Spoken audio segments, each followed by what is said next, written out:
الحمد لله نحمده ونستعينه ونستغفره ونؤمن به ونتوكل عليه ونعوذ بالله من شرور أنفسنا ومن سيئات أعمالنا من يهده الله فلا مضل له ومن يضلله فلا هادي له ونشهد أن لا إله إلا الله وحده لا شريك له ونشهد أن محمدا عبده ورسوله أما بعد فأعوذ بالله من الشيطان الرجيم بسم الله الرحمن الرحيم إياك نعبد وإياك نستعين اهدنا الصراط المستقيم صراط الذين أنعمت عليهم غير المغضوب عليهم ولا الضالين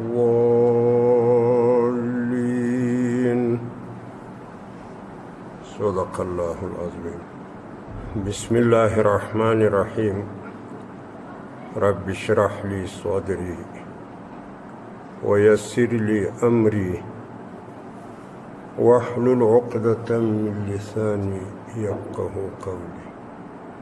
بسم الله الرحمن الرحيم إياك نعبد وإياك نستعين دا الحمدلله شریف دویم برخه دا الحمدلله شریف کې مخکې موږ ویلي وو چې دې کې ټول هغه څه بیانېږي چې هغه په قرآن کریم کې شته البته په الحمدلله شریفه کې چې کوم مسائل بیان شوي دي هغه کوتاه دي او خاص هغه مسائل چې هغه په الحمدلله شریفه کې دي هغه بیا قرآن کریم کې بیان شوي دي خو په تفصیل سره نو مخکې مبارکو آیاتو کې د الحمدلله شریفه مسئله د عقیدې بیان شوی د الله جل جلاله د توحید او د صفاتو کامله و بیان و او د الله جل جلاله د هغه کامل تربیت بیان وو چې په هغه تربیت کې د مخلوقاتو مادي او معنوي تربیت دواړه موږ مخکې بیان کړو چې په هغه کې مسله د نبوت د انبیاو هم او بیا وروسته په مالک یوم الدین کې مسله د قیامت بیان شو نو دا خبرې درې څلور خبرې دا د ایمان اصول دي دا اصلي ایمان دی د الله جل جلاله پر توحید عقیده چې الله جل جلاله یو د شریک نه لري او بیا الله جل جلاله د دې ټول نظام د کائناتو تربیت او پالنه چې کیږي دا الله جل جلاله کوي او دغه تربیت و پالنه چې الله جل جلاله د دې شیانو کوي دا بلا عوض او بلا غرض کوي موږ خو چې یو کار کوو له چا سره نیکي کوو چا سره احسان کوو نو یو مطلب هم پکې د ځان د یوې ګټې لحاظ هم کړی یا هم دا لحاظ کړی چې دغه سړی به بله ورځ له ما سره نیکي وکړي یا کبیخی هغه نوی دام کړی چې الله به راسه خوشحاله سي جنت به راکړي نو د ځان لحاظ هم کړی الله جل جلاله چې څه احسانات کړي دي دا بلا عوض او بلا غرض دي د الله هېڅ غرض نشته پکې الله یو عوض له موږ نه غواړي نو دا د الله کمال دی د الله کامل رحمانیت و رحیمیت الله پاک پر رحمانیت کم کامل ده داسې رحم یې کړی د الله جل جلاله چې د هغه رحم په وجه زموږ مادي تربیت کړی د خود سره څه غواړي نه او زموږ روحي تربیت یې د انبیاو په رالیږلو د عقل په راکولو د کتابو په رالیږلو باندې کړی د خو سره څه غواړي نو دا د الله د رحیمیت اثر او نو دې کې اوس دا مسائل رالو چې الله جل جلاله یو د شریک نه لري په دې خپله خدایي کې الله جل جلاله د کمالاتو خاوند او لدی ټولو خبرو سره سره الله جل جلاله د قیامت د ورځې واکدارم ده داسې واکداري الله لره په قیامت کې ثابته ده چې دا وړې وړې ظاهري واکداري هم ختمیږي اوس خو په دنیا کې هم واکداري د الله ده خو ظاهر یو سړی ځان دی ویني دی چې وایي با ما زما واکم چلیږي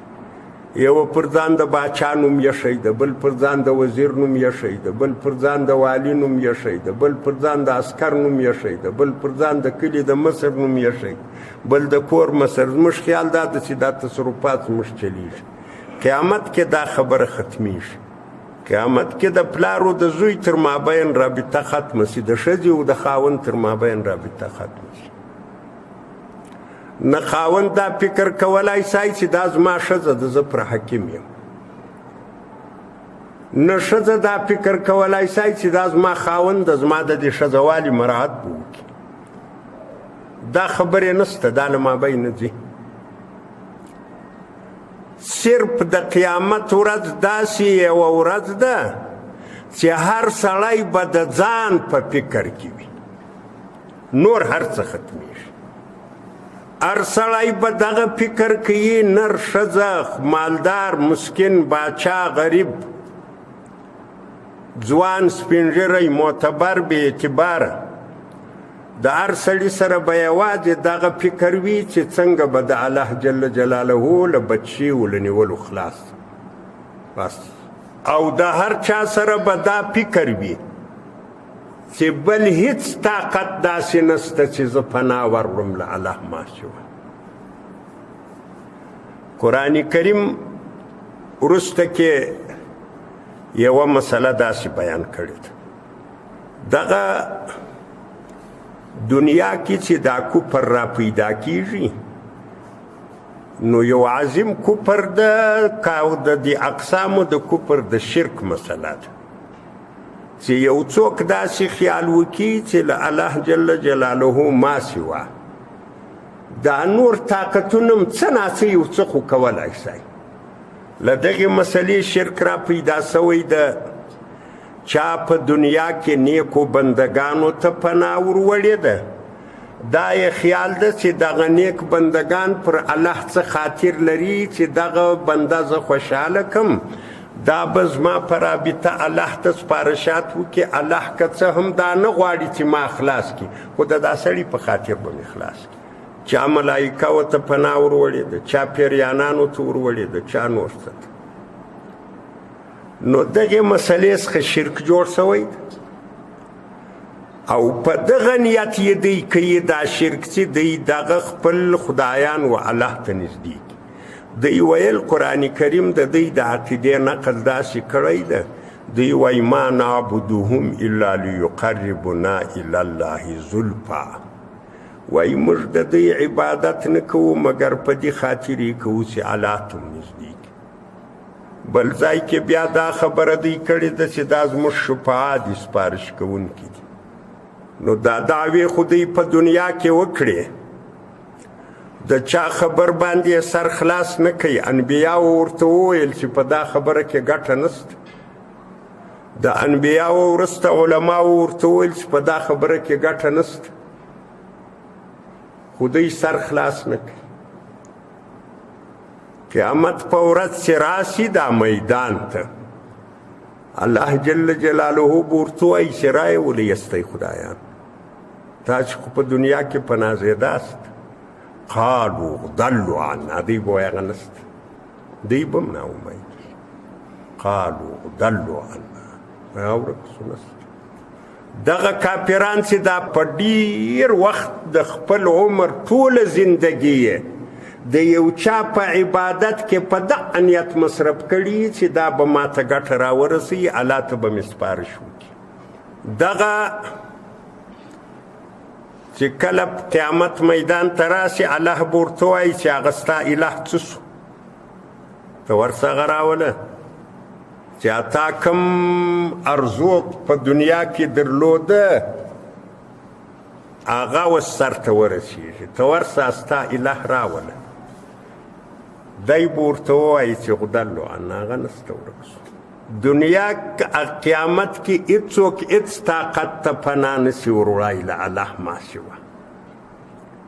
د کافر بم دا خیالي د مؤمن بم دا خیالي د پیغمبر بم دا خیالي د ولی بم دا خیالي د ملک بم دا خیالي چې له الله ما سوا نور طاقتونه ختم دي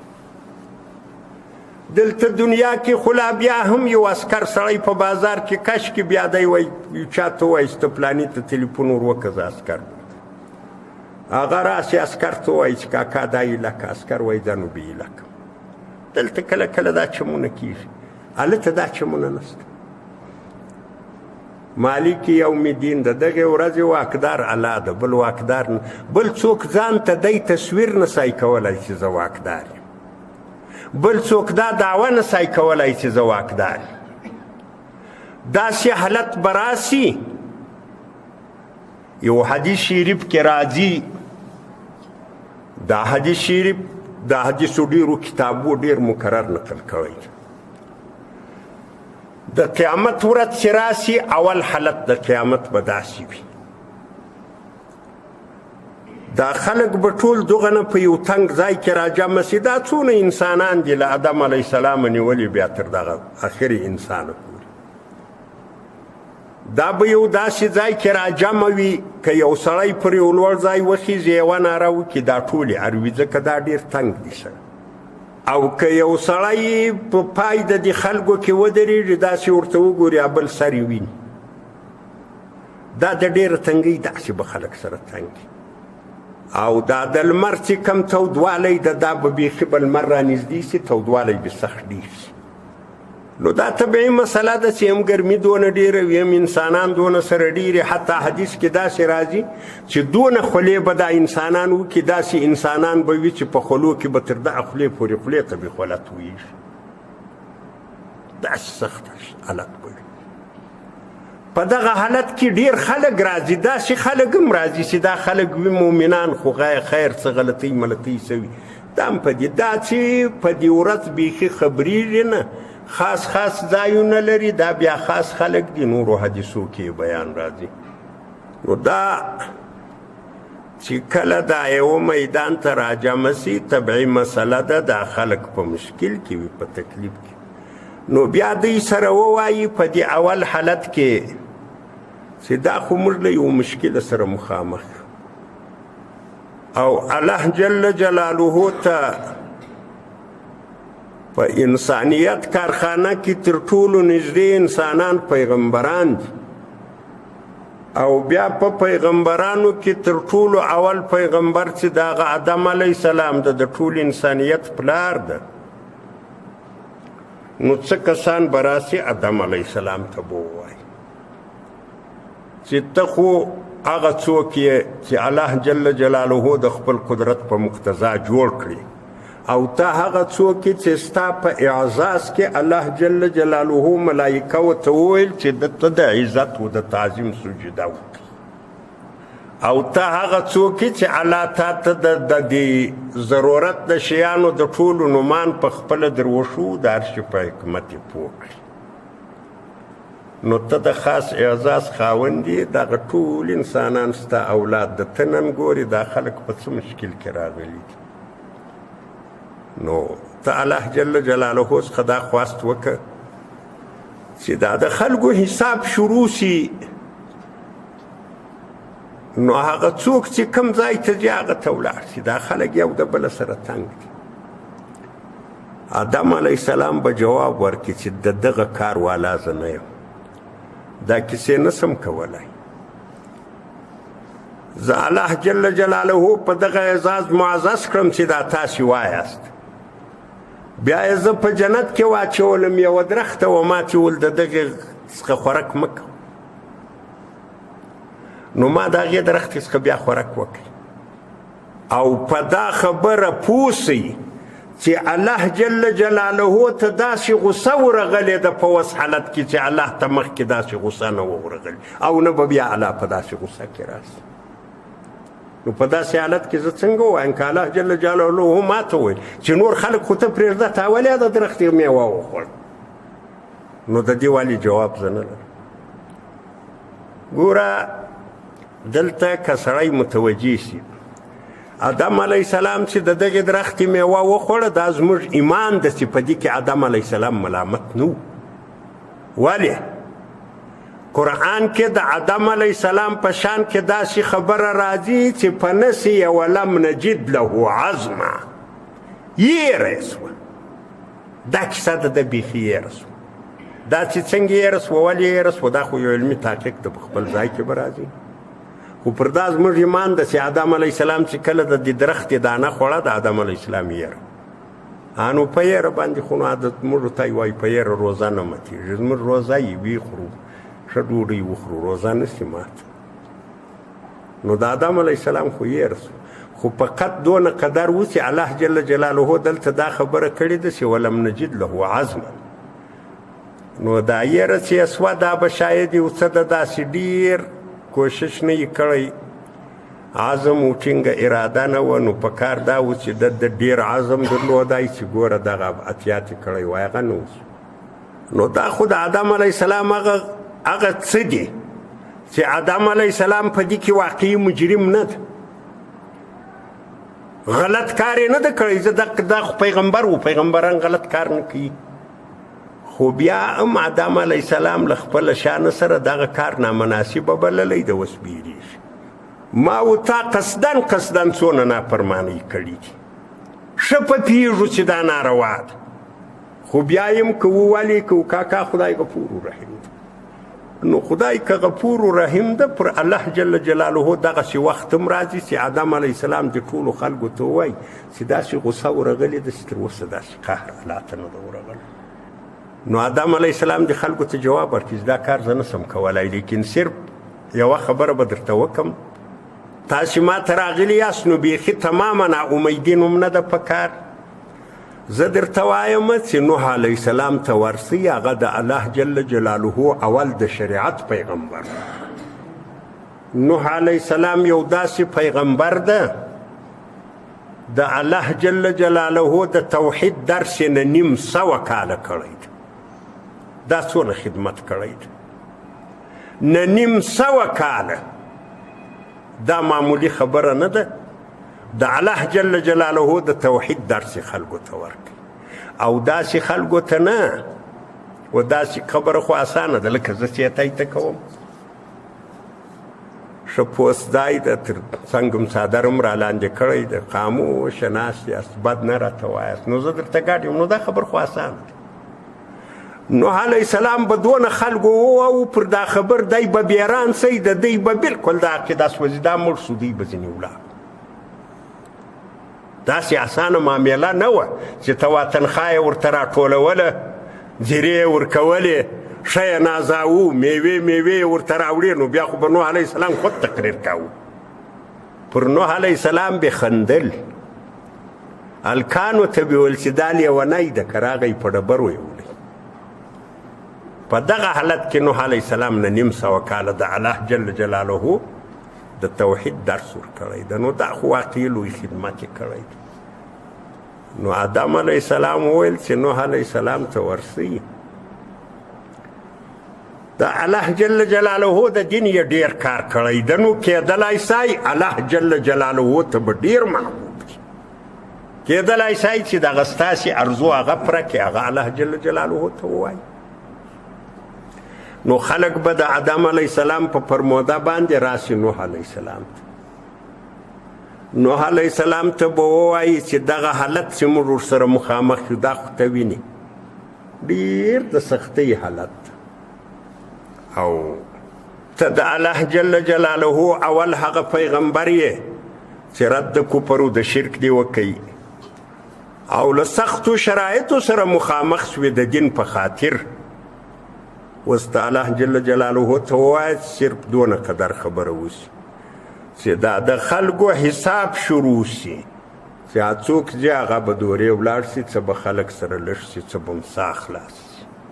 نوح علیه السلام عین خبر ورته کوي چې آدم علیه السلام وکړه چې الله جل جلاله ته خو داسې غضب ورغلی ده چې تر دې له مخه الله په داسې غصه او غضب کې نه ورغلی، نه به بیا راشي. نو په داسې حالت کې زه نسم کولی چې زه له الله سره یو خبر وکړم،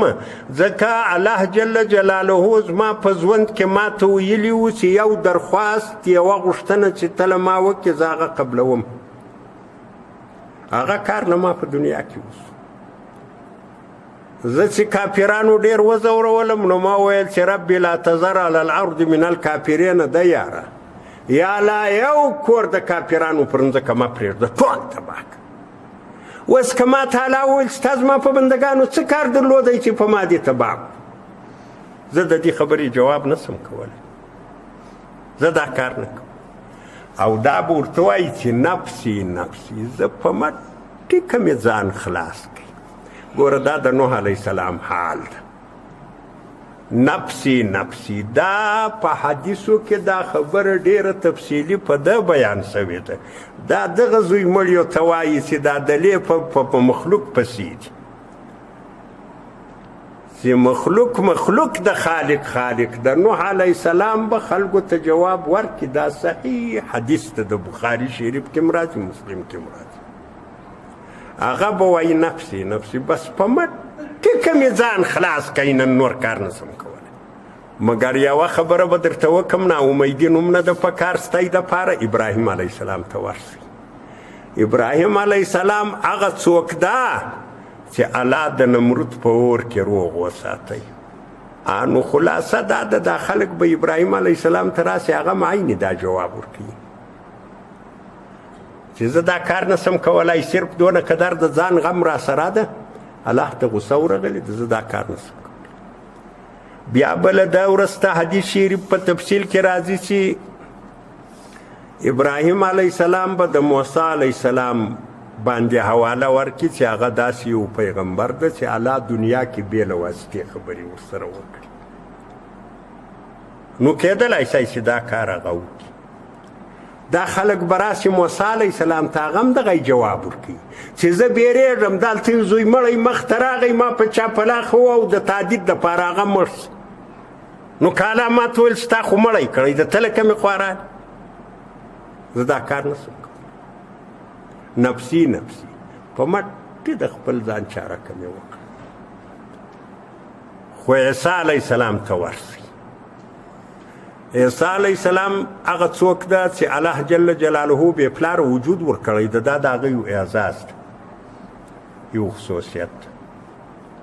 کېدلی شي چې هغه دا کار عین دا جواب عیسی علیه السلام هم ورکوي، خو صرف په حدیث کې دونه خبره ده،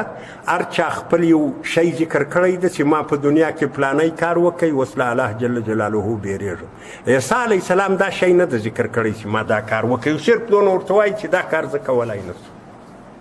زه بیریږم، په مټې کې مې ځان خلاص کړي. خو صرف دغه نه قدر درته وایم، ناامیدي م نه ده پکار. نبي علیه السلام به حواله ورکړي چې هغه د الله آخري پیغمبر ده، هغه ته ورسئ. نبي علیه السلام وایي چې ما ته به راسي دا خلک. زه خو هم دا کار نسم کولی چې زه برای راست الله جل جلاله ته وایم چې یا دې داسې شي یا دې داسې شي، دا نسم کولی. خو دونه قدر چې الله جل جلاله وسم نبي علیه السلام ته دغه بشارت ورکړی ده، دلې دا اجازه یې دلې ورته کړې ده د هغې خبرې. انبیا خو د الله د خبرې په ذوق ډېر ښه پوهېږي. الله جل جلاله وایي ویبعثک ربک مقاما محمودا، یبعثک ربک مقاما. الله جل جلاله به تا داسې ځای ته راوپاڅوي، داسې مقام به درکړي چې ټول خلک به دې حمد ووایي. نو نبی علیه السلام ته چې دا خلک راسي، نبی علیه السلام ته ووایي چې دا خو دغسې حالت سره مخامخ یو، داسې مشکل ده، موږ ته انبیاو یو په بل پسې جواب را کړی، د آخري حواله پر تا ده. نبی علیه الصلاة والسلام وایي زه به ورته ووایم چې انشاءالله دا کار به زه وکړم. نو نبی علیه الصلاة والسلام وایي زه به راسم په یو مخصوص ځای کې به الله جل جلاله ته پر سجده پرېوځم، څه خو ویلی نسم، نور هیڅ هم نسم کولی، دغه قدر چې زه الله ته پر سجده پرېوځم. چون که نبی علیه الصلاة والسلام الله جل جلاله ته محبوب د ټول انبیا ورته محبوب دي، نبی علیه الصلاة والسلام الله جل جلاله ته داسې محبوب دی چې په سوره آل عمران کې غالبا 13 ده که 11 آیات ته په هغه کې یې موږ ته هم دا ویلي دي چې که تاسې د نبی علیه الصلاة والسلام اتباع وکړئ د دغې اتباع په وجه الله له تاسې سره محبت کوي. دا خو پرېږده چې په خپله نبی علیه الصلاة والسلام او د هغه اخلاق الله جل جلاله ته محبوب دي، بلکې داسې ورته محبوب ده چې ما و تا یو حرکت د نبی علیه الصلاة والسلام د حرکت پر چم وکړو، الله جل جلاله له ما و تا سره محبت ساتي او ما و تا ته بخښنه کوي. داسې الله جل جلاله ته نبی علیه الصلاة والسلام محبوب ده. نو داسې محبوبتي الله جل جلاله په دغسې یو کمال عجز کې وویني چې هغه پر سجده باندې پروتي، نبی علیه الصلاة والسلام وایي ډېر وخت به په ده کې زه تېر کړم، د الله جل جلاله به د زما په سجده باندې غصه کمه شي، او بیا به الله جل جلاله ما ته ووایي چې ته سر راپورته که ته شی غواړې، که ته سپارښات کوې نو سپارښات دې قبول دي، که ته یو سوال کوې نو سوال دې قبول دی. نبی علیه الصلاة والسلام وایي چې زه به سر راپورته کړم، داسې حمدونه به د الله ووایم چې دا هلته ما ته الله جل جلاله راښیي، اوس مې نه دي زده. په داسې ثنا سره په داسې صفت سره چې زه الله جل جلاله وستایم، نو به بیا ورته ووایم چې یا الله دا خلق داسې په مشکل کې دي، داسې په تکلیف کې دي، نو الله جل جلاله به ما ته اجازه وکړي د خلکو حساب به شروع شي، او په دغه کار کولو سره به نبی علیه الصلاة والسلام وایي چې ټول اهل محشر له ما خوشحاله شي، د هغه مقام محمود ټول اهل محشر به زما شکریا ادا کړي، او بیا به دا خبره سپسې وغځېږي، د خلکو په شان کې به له حساب وروسته فیصلې وشي، الله به خلک دوزخ ته بوځي. زه بیا راځم پر هغه ځای سجده کوم، خبره کوم نه، الله جل جلاله بیا لږ څه وخت وروسته ما ته وایي چې ته سر راپورته کړه، څه غواړې څه وایې، زه به ورته وایم چې یا الله د توحید والا د کلمې والا خلک چې ستا پر توحید ایمان و هغه خلک په دوزخ کې، الله جل جلاله به ما ته وایي چې ته ورسه په دې دوزخ کې وګرځه، داسې خلک چې ایمان لري زړه کې یې دغه نه خیر د نیک عمل وي لکه د وربسې دانه، دا ټول راوباسه.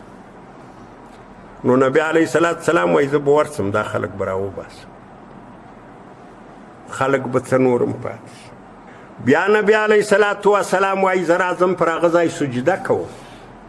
بیا الله جل جلاله ما ته وایي چې ورسه دوزخ ته داسې خلک چې ایمان لري د توحید عقیده یې وي او دغه نه خیر یې په زړه کې وي لکه د غنم دانه، دا هم راوباسه. دا کار به هم نبی علیه الصلاة والسلام وایي زه وکړم، او دریم وار به زه بیا راځم دلته سجده کوم، الله جل جلاله به راته ووایي چې ورسه هغه خلک چې د توحید عقیده یې وي او دغه نه قدر خیر یې په زړه کې وي لکه یوه ذره، دا هم راوباسه. بیا به زه ولاړ شم دغه بیا به زه الله جل جلاله ته وایم چې یا الله اوس په دوزخ کې هغه خلک پاته شو چې تا په ازل کې فیصله د خلود پر کړې ده د همیشتو، الله جل جلاله به ووایي چې زما د رحم اثرات لا پاتې دي، داسې خلک چې خالی ایمان آخرت ته وړي یوه نیکي هم نه یې کړي، خالی مؤمنان کې دي، دا به داسې څه وي په دوزخ کې سکاره غوندې به څه وي.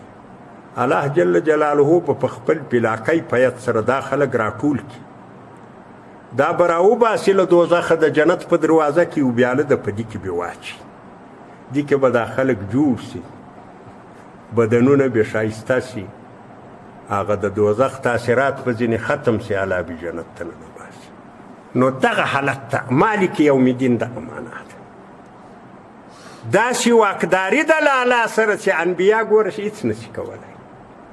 دلته خو انسانان دونه کمزوري دي ډېرو کمزورو طاقتو چې پناه ور وړې ده په دغه نیت باندې چې دا به بیا دی وکړي دا به بیا دی وکړي داسې معینې مشخصې کیسې شته چې اوس یې زه درته وکړم مریان به ورته ولاړ شي خو لیکن حالات دغه یې نه دي حقیقت دغه ده چې دا ما درته ووایو مسلم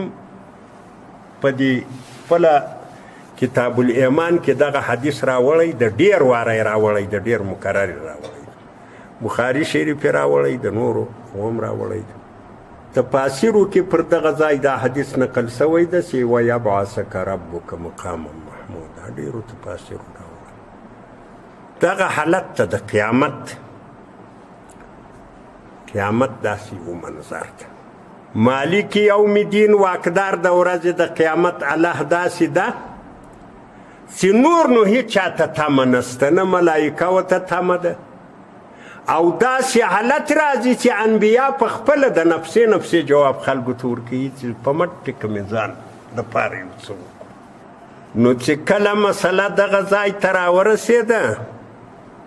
مسلې ته چورت ووایي خبره په زړه باندې زده کړي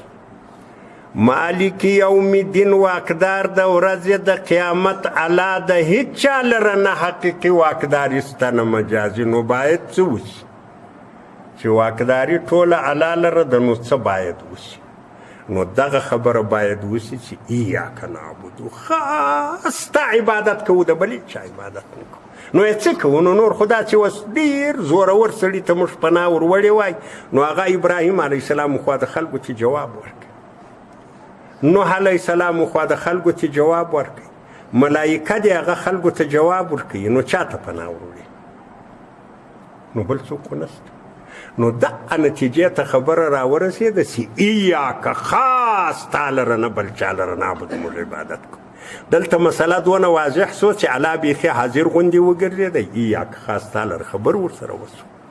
بل څوک قابل د دې نه ده چې موږ پناه ورو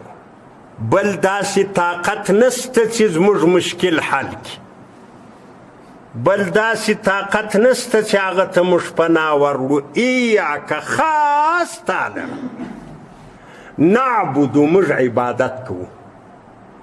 نعبدو نوحدک تا واحد بولو په ذات کې په صفاتو کې په کارو کې نستا په ذات کې څوک در شریک کوو نستا په صفاتو کې څوک در شریک کوو کله کله خو داسې کفر دنیا کې راغلی ده د الله په ذات کې څوک ور شریک کړي دي وایي عیسی علیه السلام د الله زوی دی د زویو د پلار په ذات کې اشتراک وسه دا خبره موږ نه کوو کله کله د الله جل جلاله په صفاتو کې خلک ور شریک سوي دا ناجوړي نو په موږ کې هم شته پر یو سړي دا خیال چې دا په ټولو شیانو خبر ده علم غیب ورته ثابت کړو بعضې ناپوهان خو بیخي چاته دی وایي او صاحبه نو کم ته نه یې خبر نو زه څه خبر یم د الله بنده علم غیب د الله خاصه ده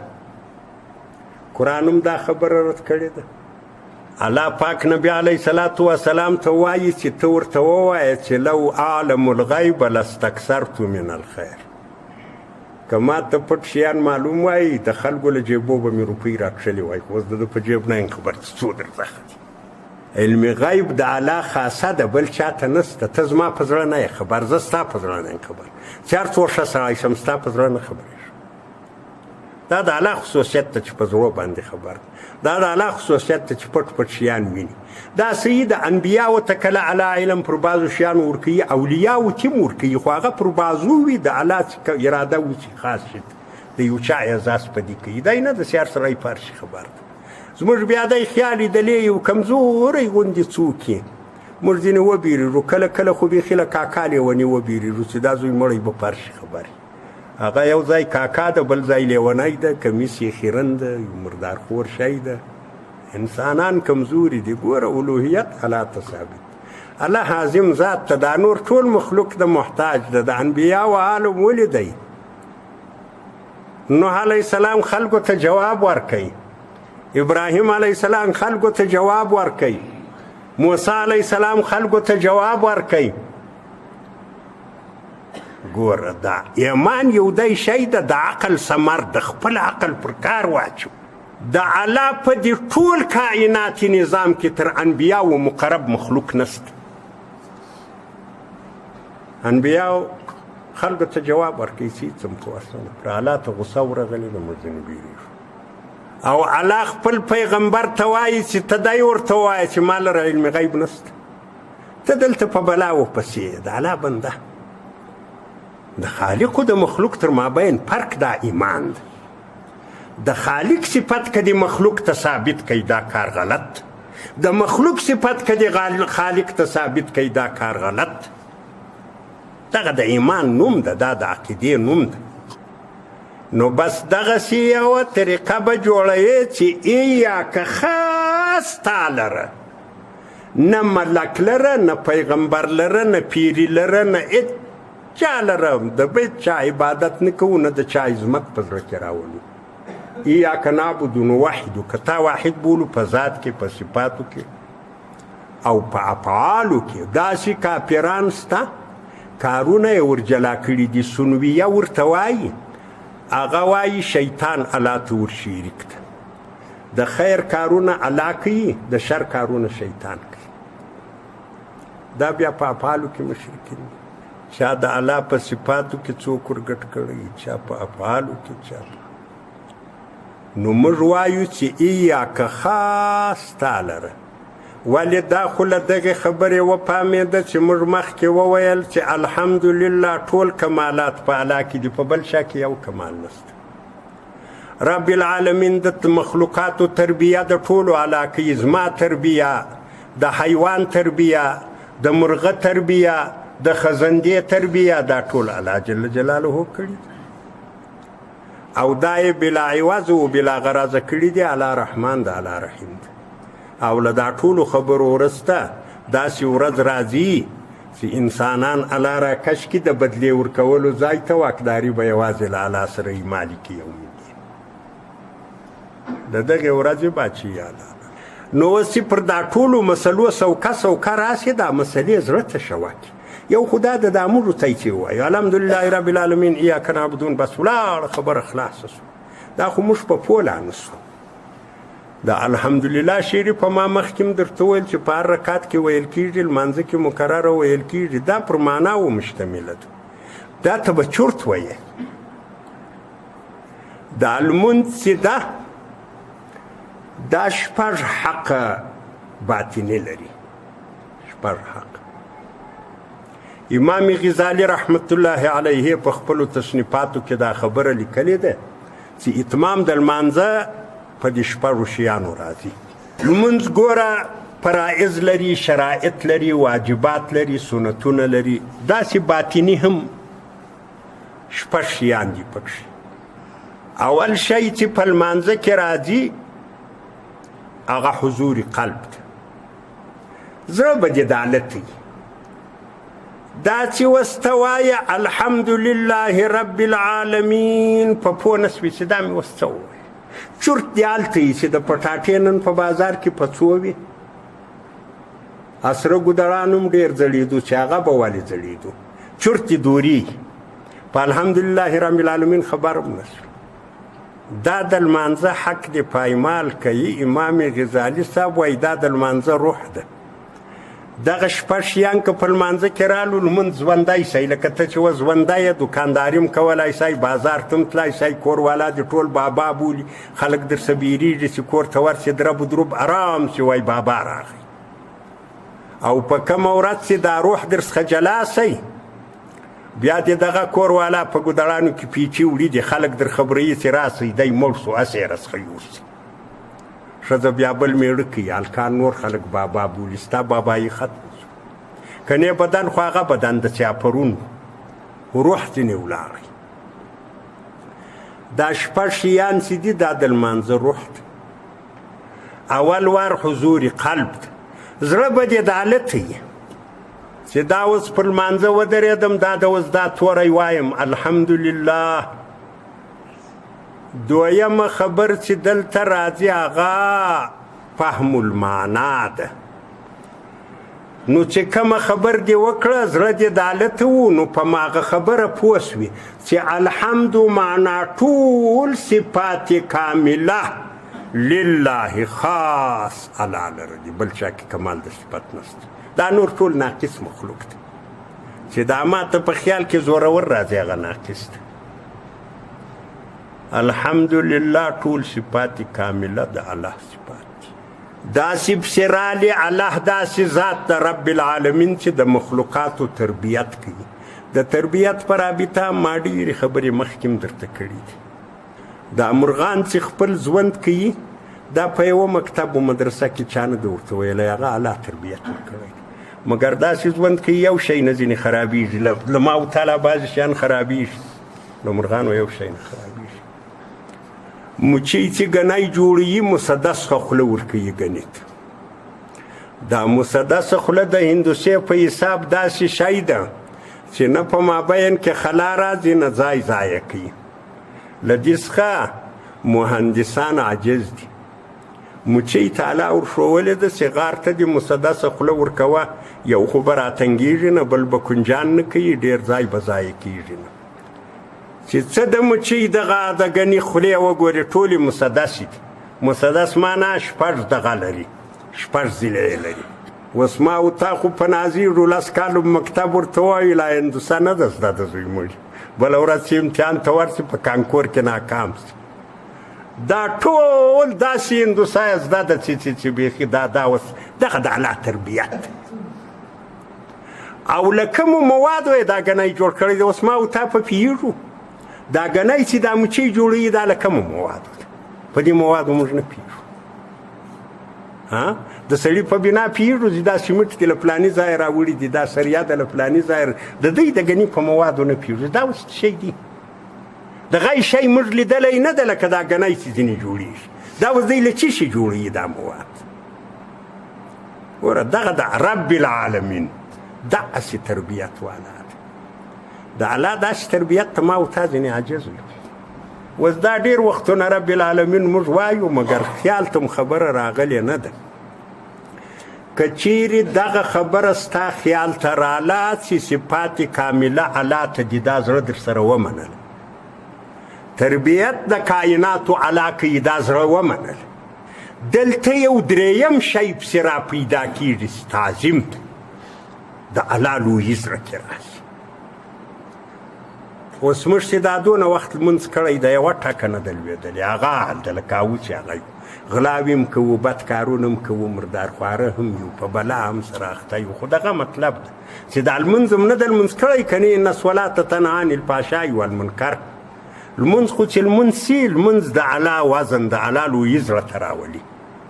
د الله عظمت چې د زړه ته راغی بیا خیر خیرت. خو موږ دا ټول وخت په درواغو کړی.